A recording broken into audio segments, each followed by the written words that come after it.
সবচেয়ে ভয়ানক যে সাপটি, যেটা নিয়ে সবচেয়ে বেশি আলোচনা হচ্ছে, যে রাসেলস ভাইপার চেনার যে ব্যাপারটি, এর মধ্যে আমরা খবর পেয়েছি যে অনেক মানুষ এরই মধ্যে রাসেলস ভাইপারকে অজগর ভেবে ভুল করেছেন। এই তার যে পিঠের যে ডোরাকাটা দাগ, সেটি সেটির কারণে, যে ডোরাকাটা দাগের কারণে অনেকেই দ্বিধান্বিত হয়েছেন যে এটি আসলে অজগর নাকি অন্য কোনো সাপ। এরই মধ্যে ফরিদপুরের একজন কবিরাজের কথা জানতে পেরেছি আমরা, যে সেই কবিরাজ রাসেলস ভাইপারকে অজগর ভেবে ধরেছিলেন, পরবর্তী সময়ে এই সাপের দংশনে তিনি মৃত্যুবরণ করেন। তবে একটি বিষয়, যে রাসেলস ভাইপারের একটি খুব নির্দিষ্ট বৈশিষ্ট্য রয়েছে, যে তার লেজ এবং মাথা দুটো আসলে চিকন, এবং তার যে শরীরের যে মধ্যভাগ অর্থাৎ পেট, সেটি অনেক বেশি মোটা, এবং সবচেয়ে বেশি জোরে শব্দ করতে সক্ষম এই সাপ। এবং বলা হচ্ছে যে পৃথিবীর 5টি সবচেয়ে বিষধর সাপের মধ্যে একটি হচ্ছে এই রাসেলস ভাইপার। তার যেই গণ্ডি, সেই গণ্ডির মধ্যে যদি কেউ প্রবেশ করে, তবে কিন্তু সে যে কোনো মুহূর্তে তাকে দংশন করতে পারে, এবং সেই সক্ষমতা তার রয়েছে। তবে একটি বিশেষ বৈশিষ্ট্য এই সাপের, সেটি হচ্ছে যে সে কখনোই সোজাভাবে অবস্থান করে না, বরং সবসময় সে এক ধরনের প্যাঁচানো একটি কুণ্ডলি পাকিয়ে সবসময় অবস্থান করে। গবেষকরা রাসেলস ভাইপার সম্পর্কে যেই বিশেষ বৈশিষ্ট্যের কথা জানিয়েছে, সেটি হচ্ছে যে এই সাপ সবসময় বিশ্রামে থাকতে বা একটু শান্তিপূর্ণ পরিবেশে থাকতে স্বাচ্ছন্দ্য বোধ করে। বিশেষ করে নদী বিধৌত যেই এলাকাগুলো রয়েছে, সেখানে একটু শীতল আবহাওয়াতে এই রাসেলস ভাইপার সে আসলে থাকতে পছন্দ করে। যার কারণে কিন্তু এই যে নদীর চরাঞ্চলের যেই জায়গাগুলো রয়েছে, সেখানে এর উপস্থিতি এবং এর বংশবিস্তার সবচেয়ে বেশি দেখা যাচ্ছে। একই সঙ্গে এই সাপ অন্যান্য যেই জাতের সাপগুলো রয়েছে তার থেকে অনেকখানি ব্যতিক্রম। অন্য সব সাপ যেমন ডিম ফুটিয়ে বাচ্চা উৎপাদন করে, রাসেলস ভাইপার সেই জায়গা থেকে একেবারেই ব্যতিক্রম।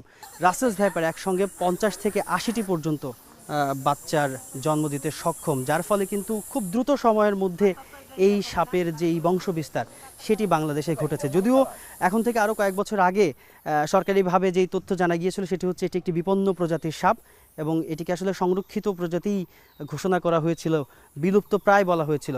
তবে এখন আসলে এই কথাটি আর বলার কোনো সুযোগ নেই, কেননা দেশের বিভিন্ন অঞ্চলের প্রাদুর্ভাব ব্যাপক পরিমাণে দেখা গিয়েছে। বিশেষ করে মানিকগঞ্জের হরিরামপুর থানার একেবারে প্রত্যন্ত চরাঞ্চলে গিয়ে আমরা জানতে পেরেছিলাম যেমন, যে সেখানে বেশ কয়েকজন মানুষেরই মধ্যে মৃত্যুবরণ করেছে এই সাপের কামড়ের কারণে।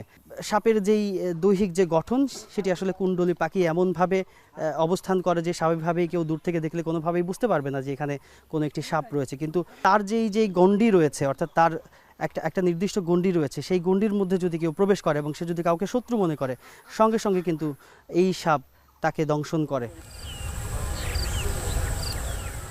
বেশ অনেক দূরের পথে, অর্থাৎ ঢাকা থেকে 100 কিলোমিটারেরও বেশি দূরত্বে এসে, অর্থাৎ পদ্মা নদীর যেই ভাটির যে দিকটা, সেখানে এসেই রাসেলস ভাইপারে দেখা মিলল একজন সাপুরের বাড়িতে।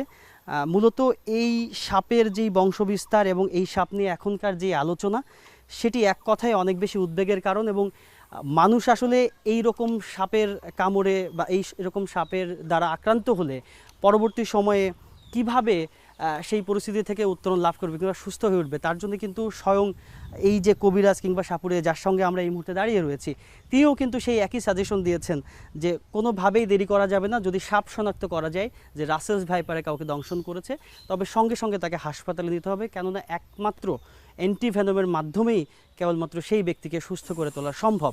তবে যেই শঙ্কা সেটি হচ্ছে যে এই সাপের কামড়ে যারা আক্রান্ত হয়েছেন, তাদের আসলে বেশিরভাগ মানুষই মৃত্যুবরণ করেছেন। তবে সতর্ক থাকার কোনো বিকল্প নেই, সেটি সব মহল থেকে বলা হচ্ছে, সেটি গবেষক থেকে শুরু করে যারা এরকম পেশাদার সাপ যে উদ্ধারের কাজে যারা যুক্ত রয়েছেন, তারাও কিন্তু সেই বিষয়টি বলছেন। এই সাপ থেকে যত সম্ভব মানুষকে অনেক বেশি পরিমাণে সতর্ক থাকতে হবে।